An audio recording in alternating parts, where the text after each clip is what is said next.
Please join me in welcoming and thanking new patrons, Linda Fuller and Savannah Green. So, here's the thing. Math has never been my strong suit.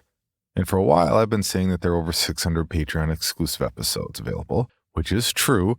There are over 600, but the number is a little off. I've been going through the records, and I think it makes more sense to say that there are over 900 Patreon-exclusive episodes. I don't have an exact count yet, but I'm working on it. Suffice it to say that we've added at least 4 new stories a week every week for years. No seasons or anything like that. Everything we've ever put on Patreon is right there and waiting. Not to mention that they're all commercial-free and immediately available to patrons at the $7 and above level. To see how you can support the podcast and potentially access a number of stories that I'm having a hard time comprehending, please check out our donation tiers at patreon.com/creepypod. And a quick announcement that on Instagram, @creepypod, we've started to do micropastas or microfiction for the shorter creepypastas that are just too short for our podcast. The bite-sized stories that are under 2 minutes. I'll try to cross-post on Facebook, but for now, the plan is to post 2 micro-horror stories each week on Instagram on Tuesdays and Thursdays. So now's a great time to head over there and follow @creepypod on Instagram for even more free content. Now,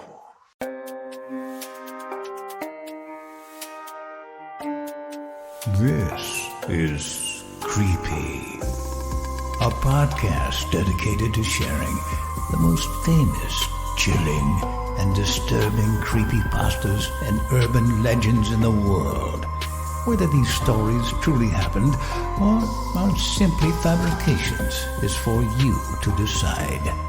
These stories may contain graphic depictions of violence and explicit language. Listener discretion is advised. Creepy presents Dog Sitting. Written by Kyle Harrison. The note read, Jeffrey, thank you again for being such a dear and watching Rex while I'm away. I've included a simple list of instructions for you to make this easier. I hope he doesn't give you too much trouble. Rex likes to sleep in the guest room on normal days and typically won't come out until around lunchtime. It's best not to bother him until then anyway. You'll find his food dish and water bowl above the stove in the pantry. Give him 1 scoop of wet food, found in the fridge, and 1 scoop of dry, above the washing machine. Water bowls should be cleaned after every use and only use sink water with a Brita filter, please. Rex prefers the dark. Please don't turn on any lights in the house while you stay here. Sometimes he gets a little feisty in his old age. It's best to ignore him when that happens. If there's bad weather, please lock him in the laundry as he gets very anxious.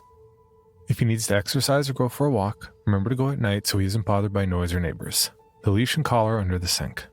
He loves to watch the TV shows Dexter and Fuller House. Money for yourself is on the table, and keep the house keys on your person at all times. See you on Thursday. Thanks, Mrs. Lofton. Side jobs are always odd ones, aren't they? I got the gig from a coworker right before the Christmas break when I said I needed some extra cash quick to buy some last-minute gifts. They'd known the Loftons for years, and ever since her husband passed away, my coworker told me that she takes trips this time of year to avoid feeling sad. But that dog's her best friend, so naturally she wants the best care while she's gone. After putting in a good word for me, I was contacted with the instructions I transcribed above via email. A second secure message told me where the house is located. It wasn't a big house, but typical for the neighborhood.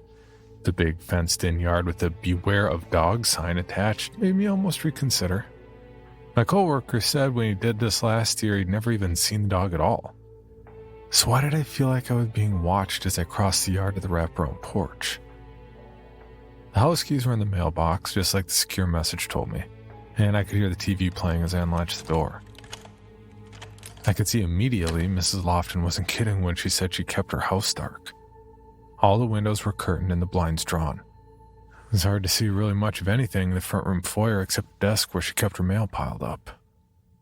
Closing the door, I used my smartphone to light the way into the den, listening for Rex to come tearing through the house at the sound of an intruder.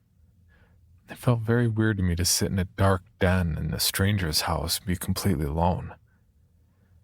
Guess this is what I signed up for, I muttered as I saw the dog's dish not far from the entrance to the den. It was already empty, which I guess meant he'd eaten whatever she gave him before she left on her trip. I decided to go ahead and fill it up with prescribed food, walking down the hall to the laundry. Big mistake, really. When I passed by the guest room, I saw the silhouette of the dog laying on the floor, and I paused uncomfortably. I'm a dog person. I had dogs growing up. So why did this old husky make me feel uneasy? I couldn't put my finger on it, but decided to try and be friendly anyway. Hey there, boy. I'm Jeff, I told him. The dog did not respond. I whistled to try and elicit a response, but still got nothing, so I just kept on walking to the laundry. As I reached for the dry food, I heard a low guttural noise from behind. Rex just making himself known, I told myself as I got the scoop and then walked back to the den. Make me some supper. You want it now? I muttered. This time I didn't pause to look at the dog.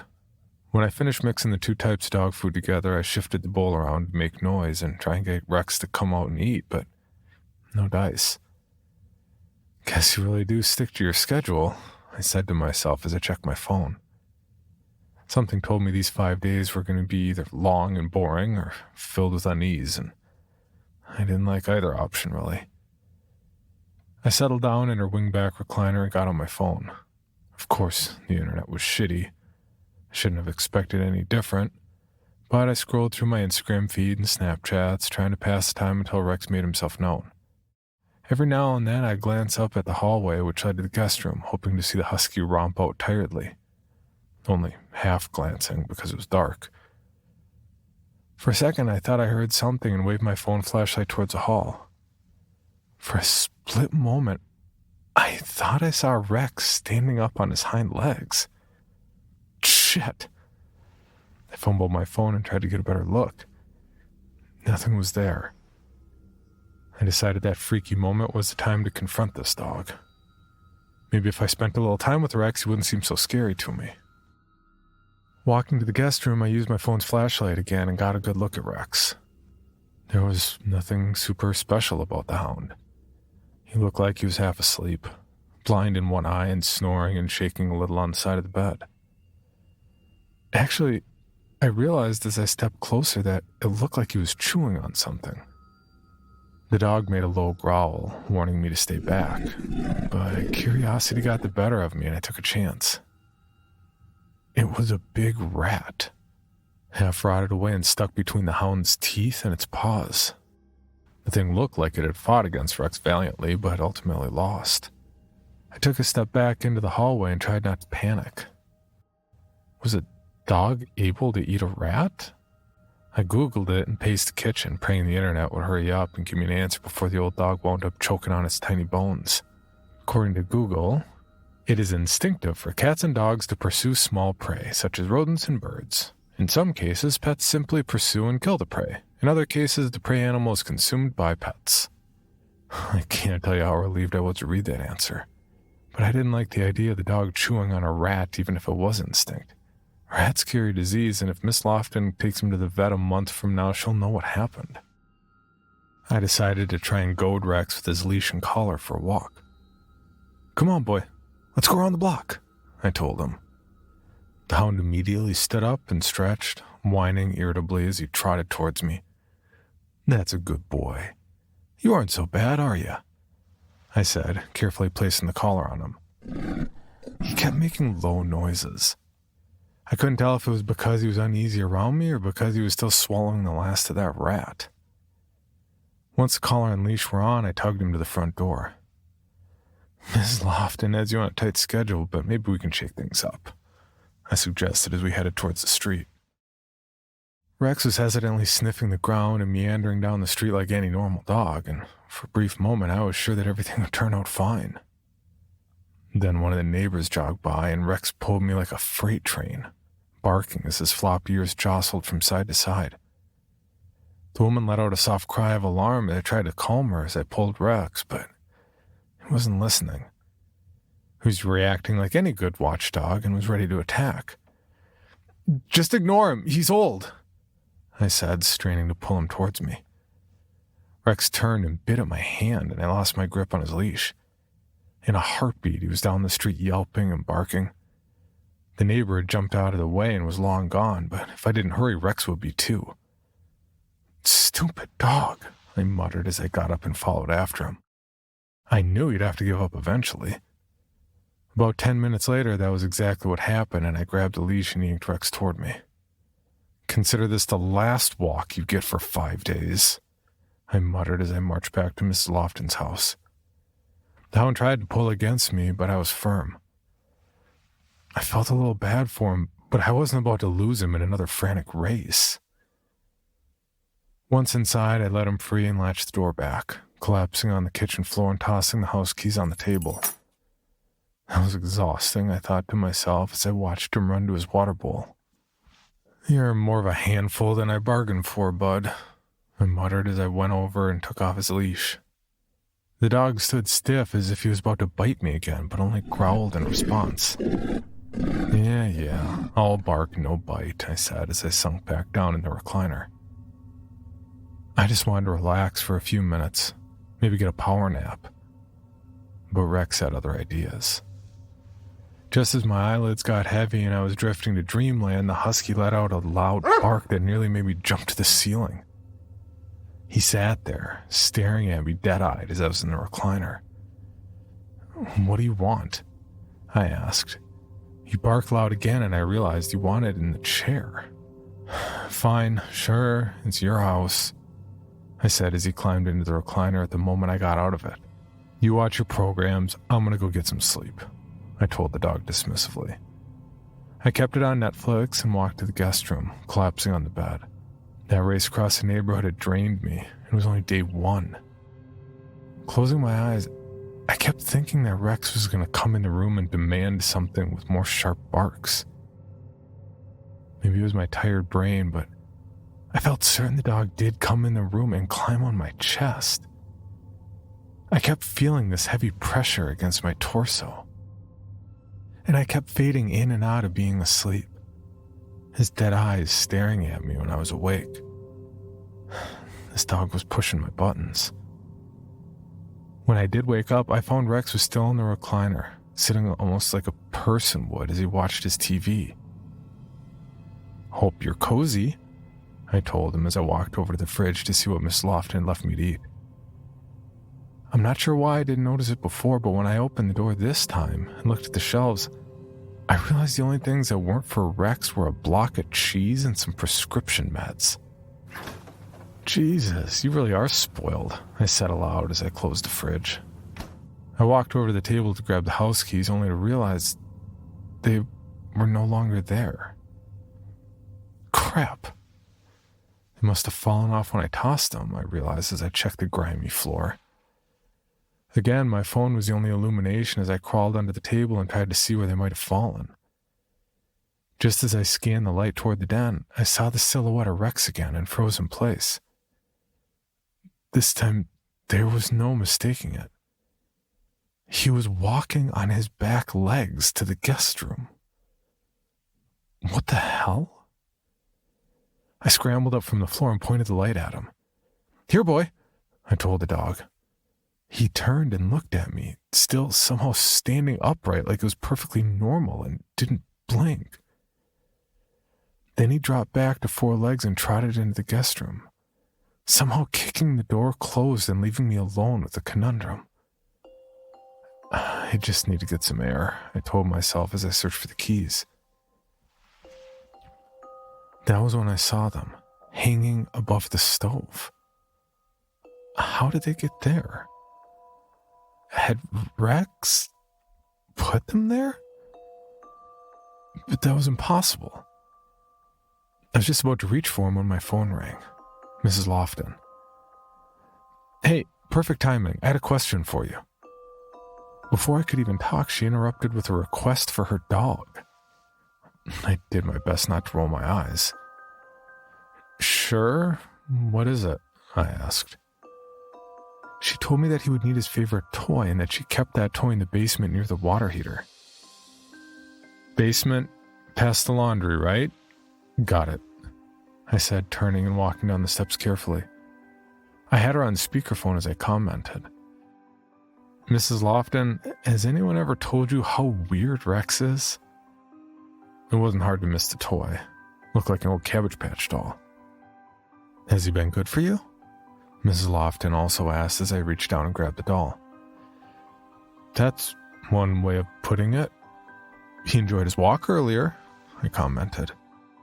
As soon as I said it, I regretted telling her because it went against her rigorous instructions. It was fine, I reassured her. I turned to go back up the stairs when I heard this soft slam and felt my heart drop. Let me call you back, I said as I was now in pitch darkness. Somehow the basement door had closed on me. No worries, just had to get up the steps.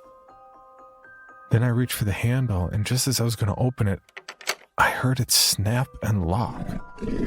Then I heard a low growl. Rex? What the hell? How'd the fucking dog lock me in the basement? Hey, listen to me, this isn't funny. Let me out, I said as I banged on the door. Only the low growl responded. This was insane. I sighed and turned back toward the basement, using my phone to get a good look around. Maybe I could get out of here some other way. I carefully climbed down the stairs, nearly tripping over more of Rex's toys. Then I went toward the back wall to see if there was some hidden chute or something, but nothing was visible except for crates of dog food. Jesus, this dog eats more than I do, I muttered as I checked it. Most of it was expired. It was no wonder Rex seemed so sickly. I slumped on the floor, feeling defeated and tired. If the dog wanted to lock me down here, so be it. I could deal with that for a few days. Probably piss on the floor and eat dog food to survive. I wasn't sure what I'd do about water, but I figured something had to go right after this shitty day. For a moment, I also considered calling the police, but I knew that might cause more problems for me in the long run. If Mrs. Lofton found out I did something this monumentally stupid, I could kiss my paycheck goodbye. Instead, I decided to text my girlfriend. The signal was bad now with the door closed, and I could hear a storm approaching. Rex would probably tear up the house while I was down here. I had to hope she could help me get out of here. You're locked in the basement? Her response made it sound like she thought this was my fault. Look, I'm not here to tell you the details. Can you help or what? I don't get off work till after 10. Well, it's not like I'm going anywhere. I slipped the phone into my back pocket and walked up the stairs, attempting again to jiggle the door open. I couldn't hear Rex, but for some reason, I was sure the dog was somewhere nearby. Hey, you stupid dog. My girlfriend's coming by to get me out of here. You better be nice when she gets here. I wasn't sure exactly how Denise would even get in the house, but she was resourceful. She had to figure something out, I thought, as I grit my teeth and sat on the steps. First thing I do is lock Rex down here as payback, I thought sourly as rain began to pelt the house. I could hear the husky beginning to whine and bark, the storm upsetting him just like Miss Lofton said it would. Then I heard the sound of glass breaking and the dog clawing against the door. He was panicked, and so was I. How the hell was I going to fix this mess? I sighed and listened as the dog kept destroying the house and I was powerless to stop him. So much for pay, I thought. No. Get a hold of yourself, Jeff. You have 3 more days. You can figure this out. Finally, it was nearly 10:30 at night and Rex had settled. Denise told me she was on her way and I listened for a car to pull up. The storm had subsided too, so I could hear everything that happened.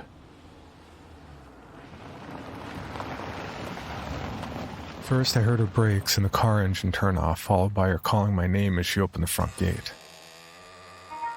This place is so creepy. Is this dog dangerous? I wasn't sure how to respond to that. Rex had reacted so strongly to that stranger earlier. What if he attacked my girlfriend? Just try to hurry. I can't be stuck down here for 3 more days.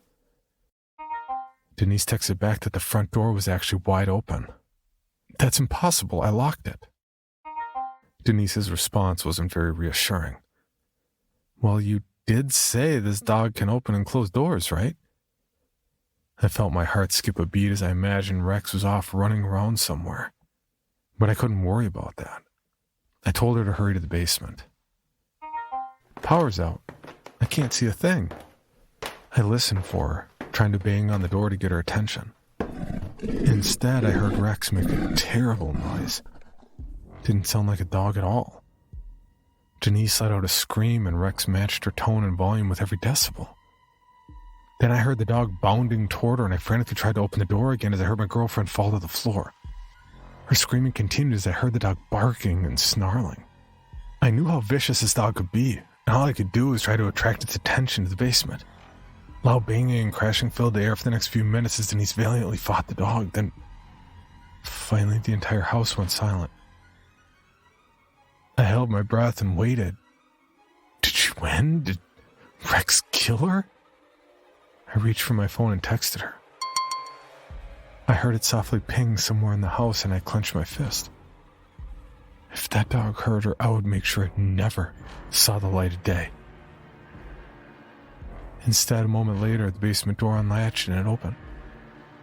Denise was standing there, covered in scratches and fresh blood. I couldn't do much except hug her. Then I immediately put my guard up and searched for the dog. Rex was nowhere to be seen. Guiding her to the guest room, I told Denise to stay here while I found the dog and put an end to this. It was still pitch black. I knew that the husky could probably see me before I saw it. I moved to the den, searching for the fireplace poker. It would have to be a makeshift weapon. I heard a low creaking noise and nearly jumped out of my skin. The front door was open. I ran to the yard, realizing the gate was also open. Rex had escaped. My first thought was good riddance. Then my phone buzzed. Mrs. Lofton. I'm quitting, I told her. This dog is insane. I got locked in the basement almost all night, then Rex attacked my girlfriend. As I walked back into the kitchen, the power turned on and the lights flickered. Mrs. Lofton hadn't responded to my announcement, so I asked if she heard me. She claimed that Rex would never hurt anyone, not her dog. She insisted that I video chat with her, and I sighed in frustration, nearly jumping out of my skin again when I saw Rex at the end of the hall. There you are, you motherfucking monster, I said as I pulled up the video chat and walked to the hallway. You see? Rex is covered in my girl's blood, I said, focusing the camera on the husky. I stood by the guest room and unlatched the door, telling Denise we were leaving. My eyes caught sight of something on the floor. A mess of hair and skin. My blood went cold and my breath caught in my throat. It looked like a cocoon of flesh, peeled and dried out as if discarded. What the hell? Mrs. Lofton's face was pale and full of fear, and immediately she told me why. That wasn't her dog. I looked toward the husky and watched as the dog stood up on its hind legs again.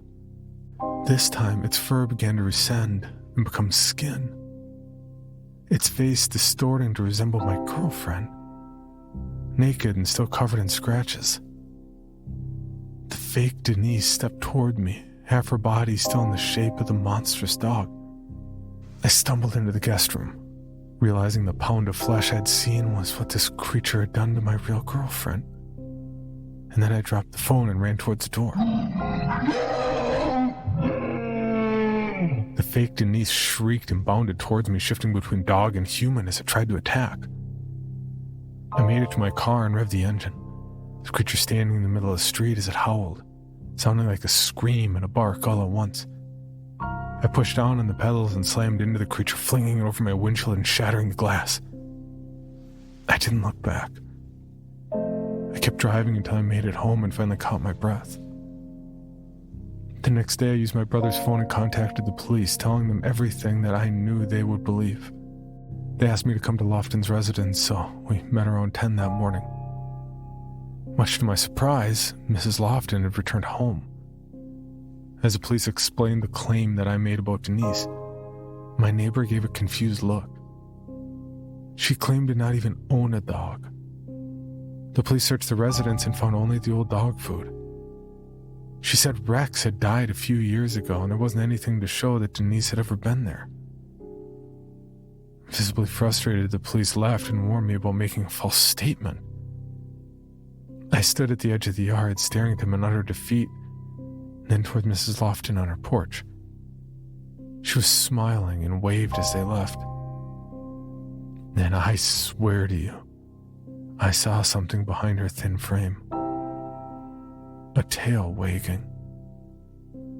Her eyes shimmered for a second as she stared at me, and I immediately drove off. That thing had lured me here and likely planned to kill me originally before Denise showed up.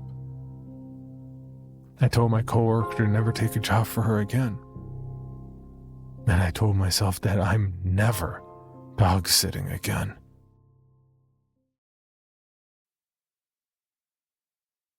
For your bonus episode, Creepy presents The Lady and the Tiger, written by No One of Consequence and narrated by Michelle Kane.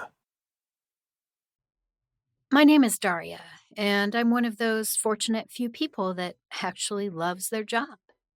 Since I have a general distaste for people and a bad relationship history, working with animals was the best decision I ever made. For several years now, I've patrolled the local zoo after hours, kind of like a security guard, but there's a lot more to my job than that. A large portion of the zoo's population are fed at night, and it's one of my favorite duties. It has helped me develop a relationship with the animals, and they are always happy to see me. The majority of our animals are rescues undergoing treatments. For instance, our Bengal tiger was brought in from a poacher camp. She had sustained some nasty wounds when she tried to escape and became malnourished when her captives decided to starve her for her behavior. I took a personal interest in the tiger. Never had I seen an animal in such poor health and still be alive. For the first few months, Jane wasn't even in the tiger paddock. Our on-site vets were constantly monitoring her progress and kept her in a confined space so she wouldn't bust her stitches. Poor Jane was miserable and scared, completely distrusting of all bipeds. To start, she was fed a nutrient-rich paste that looked and smelled horrible, but was specifically designed to treat her malnutrition. For the first week, the vet and techs had to force-feed her the paste with an oral syringe. It was obvious that Jane hated this crap, but giving her real food right away would have done more damage. I'd check on her several times a night and bring her small cubes of meat. It wasn't enough to hurt her, and Jane seemed to perk up after each morsel. By the time the vet was comfortable with giving her whole meat, I had been bringing her the equivalent of a jumbo pork chop each night. Jane stopped growling at me by this point, but she still wouldn't let me close enough to touch. 3 months passed, and Jane was given the go-ahead to be placed in the paddock. I was both saddened and elated by this development. It meant that I couldn't get that close to Jane, but at the same time, she had more room to move around in. In those first few nights, I spent far too much time watching her pace around. Jane was finally approved for full meals, and I hoped it would bring us closer together. She had put on some decent bulk, and her fur was covering her scars nicely. The daylight hours were a miserable time for Jane. The patrons were excited to have a tiger to see, but she detested the gawkers. All they did was remind her of the poachers that had abused her, so she spent her time sleeping and hiding from them. I'd come in early to talk to the employees that worked her area and get progress reports. She wouldn't let anyone get close to her, and the vet still had to sedate her. After this long, the vet should have at least been able to get near her without pharmaceutical assistance, but no dice. On the upside, she's not attacking anyone, just avoiding them. I can't say I blame Jane. I've been abused in the past, and it took me a long time to get comfortable around men again. I still don't entirely trust them. It takes about 4 hours to feed all the animals on the schedule. When I finish, I grab my lunch and sit in front of Jane's paddock. It's been a month now since she's been able to roam this large area of hers. Her weight is finally getting into the normal range, and soon her feeding schedule will normalize. Apparently, tigers don't eat every day. I shouldn't be surprised. Quite a few of our tenants are like that. The majority of Jane's space is covered in darkness, but the front area is illuminated with a few dim lights. When I get here to eat my lunch, Jane is somewhere in that darkness, waiting like a true predator does. After a while, I'll randomly look up, and there she'll be, sitting there staring right at me. It freaked me out the first time it happened. For such a predator, Jane never made eye contact with anyone. Occasionally, we'd catch eyes, but she was always eager to look away.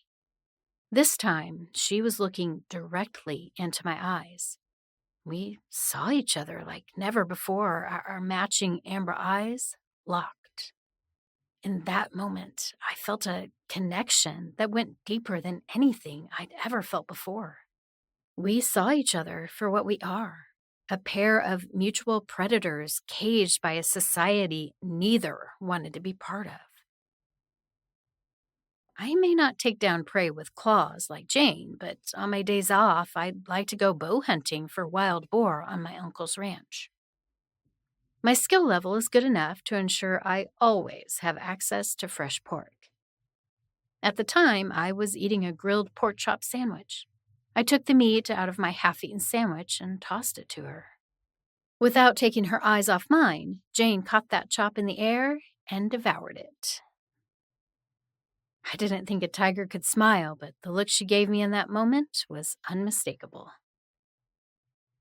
After that night, I made sure to always have a raw pork chop or some other cut of meat from my weekly kill packed in my lunchbox. It became a game for us to see how long it would take one of us to look away once our eyes had locked. I won most of the time, but she does beat me at least once a week. I cherish those moments with Jane. There's so much insanity in this sick, sad world, but getting lost in those tiger eyes makes putting up with the bullshit all the more worth it. I'll never forget the day I realized Jane felt something for me, too. I came in early, like I normally do, to get a brief rundown on Jane's behavior. The employees in her area were busy talking with some patrons, so I waited patiently for them to finish. We were standing at the edge of the viewing area, and I glanced into the paddock. I expected to see her sleeping or hiding in the back. The moment I spotted her laying on top of her little platform, her head picked up, and her eyes landed directly on mine. She'd never done anything like this before, not with people around. It was like she sensed I was near. I ended up breaking the eye contact because the employee I was waiting to talk to became available. That night, I decided to do something daring. It was a night where Jane wasn't scheduled for a feeding, so I knew she'd want the bloody pork steak I had for her. Instead of tossing it to her from the viewing area, I used my master key to get into her interior housing and out into our paddock. This was a truly, monumentally stupid thing to do. Never mind that I was voluntarily entering a predator's territory, but I would have gotten fired if anyone found out. For one, I'm not supposed to have a master key, and two, no one is allowed to enter a paddock alone, especially when the occupant isn't locked into the interior housing unit. Making sure to close the door behind me, I slowly walked into the area with the dim lighting. Jane came out of the darkness and eyed me. While maintaining direct eye contact, she circled me, making one full revolution before stopping and waiting. Taking her cue, I did as she did, making one slow circle around her while maintaining eye contact. When I got back to my starting position, we squared off and took a few tentative steps toward the other. Once she was within an arm's length, I stopped and went down to one knee, bringing myself to her eye level. Slowly, I unzipped my lunchbox, pulled out the baggie with the raw pork steak, and removed the meat. I wasn't afraid of Jane, but proceeded with slow caution. This was the dangerous part, but she had never shown hostility toward me. Reaching my hand out, I presented the meat to Jane.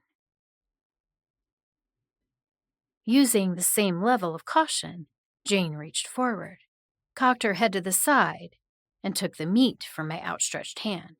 She gobbled it up quickly, then focused on me again. I stood to leave, but before I could, Jane moved toward me.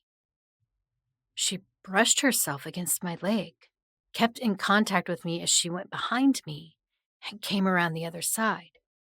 I've seen domestic cats do this to people, but never a cat this big.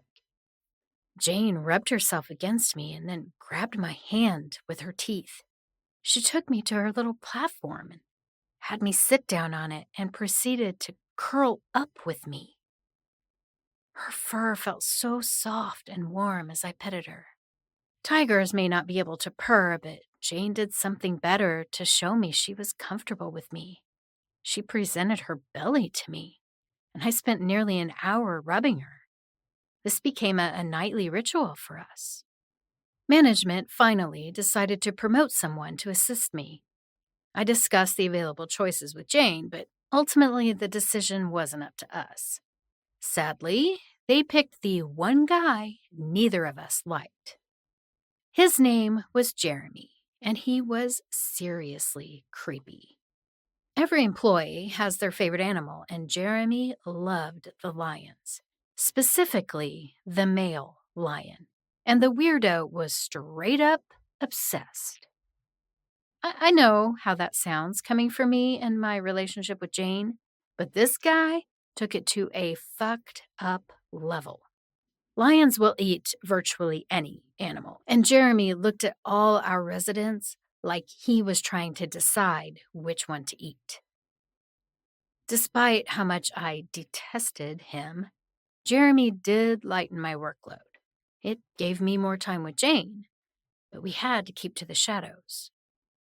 On a couple of occasions, Jeremy almost caught me in her paddock, but Jane was good at scaring him off. One intimidating roar, and the creeper would run off for the lions. They were a few paddocks down, so it gave me the chance to slip back out without him noticing. Jane really didn't like Jeremy and roared at him every time she saw him, no matter the time of day. One night, things went way beyond weird. In the feeding rotation, the lions come before Jane, so we wheeled our food cart to their paddock. Normally, when an animal hears the squeaking of the food cart, they tend to clamor to the designated feeding areas. On that night, only one of 3 lions was interested in food. As I slipped the meat into the paddock, Jeremy was glued to the glass at the viewing area.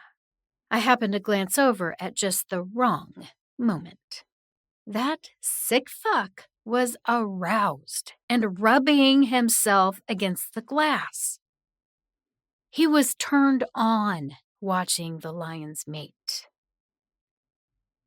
I tried to leave him to himself, but as I pushed the cart away, the creep started talking. "Look at that magnificent creature. He does as he pleases and takes what he wants. It doesn't matter what she wants. The king wants to fuck, so he fucks. She just lays there and takes it because she can do nothing about it." Jeremy's knowledge of lions is completely wrong. Lionesses are the primary hunters in a pride, and they decide when, where, and how often to mate.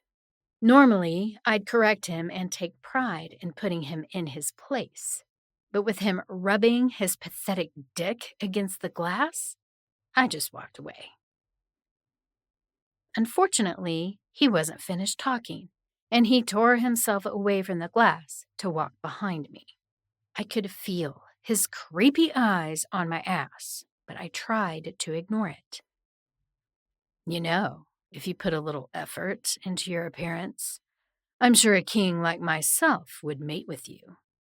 His words made me want to puke, but that suggestive tone in his voice got me worried he might try something.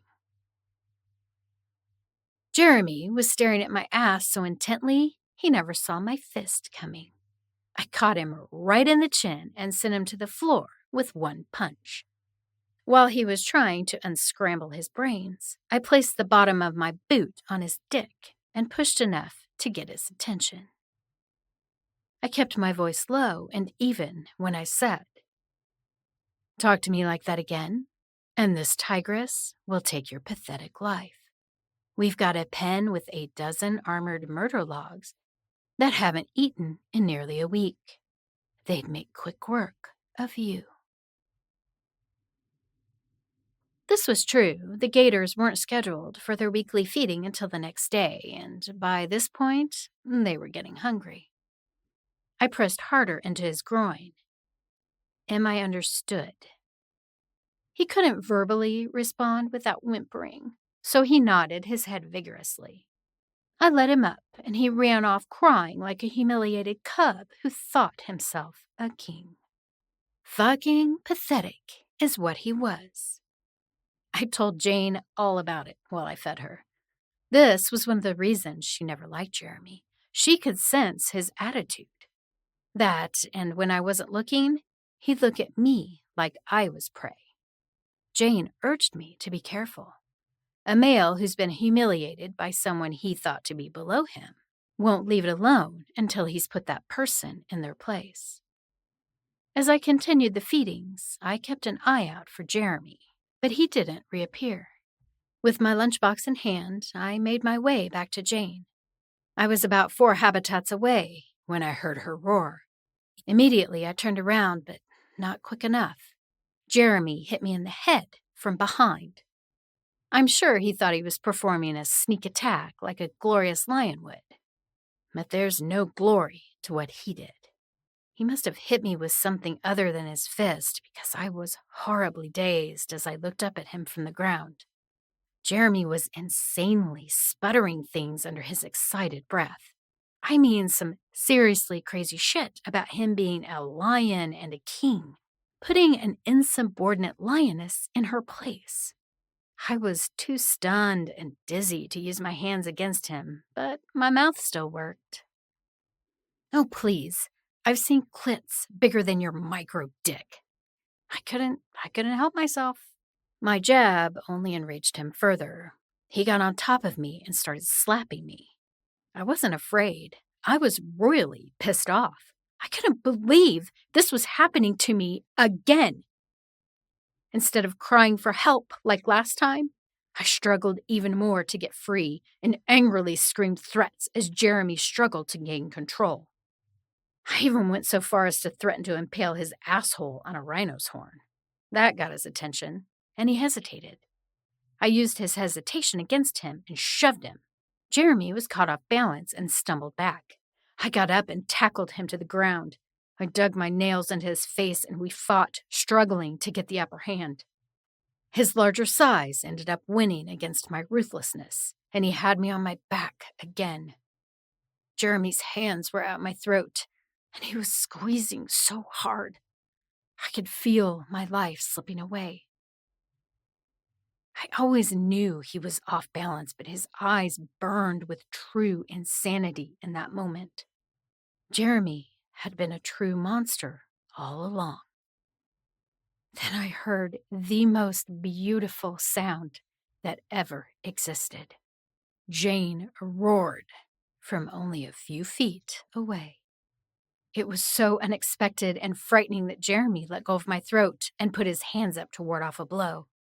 Jane took the opportunity to tackle him, planting her front paws on his shoulder and launching herself at him. She took him off me so easily that they flew backward. Jeremy caught the edge of a stone table in the back.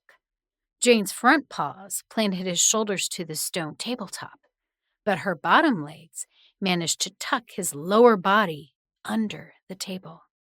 Jane managed to fold Jeremy in half the wrong way, breaking his spine. Jeremy didn't die right away. Jane helped me get to my feet and let me lean against her as my vision stopped spinning. When I could see straight again, I took a few shaky steps forward to look into Jeremy's agonized eyes. He couldn't form words, but he did make some pitiful noises. Jane moved to his head and was about to bite his throat to end it, but I told her not to. I wanted that piece of shit to suffer. Jane sat at my side, and we watched Jeremy die in gut-wrenching agony. He deserved a lot worse, but the pain he went through was tremendous. I didn't feel bad for him, not in the slightest. Jane helped me drag the body over to the gator pen. I completely stripped and dumped him into the water. The gators were hungry, and they went at that corpse immediately. By morning, there was very little left, and what pieces that remained were hidden away. Jane spent the rest of the night walking the zoo by my side. I never did find out how she got out of her paddock, but I was too grateful to care. For more information on this podcast, including how to submit your own story for consideration, please visit creepypod.com. You can also follow us at CreepyPod on social media and YouTube. All stories told on this podcast are done so through Creative Commons Share-alike licensing or with written consent from the authors. No portion of this podcast may be rebroadcast or otherwise distributed without the express written consent of the Creepy Podcast production team and the story's author.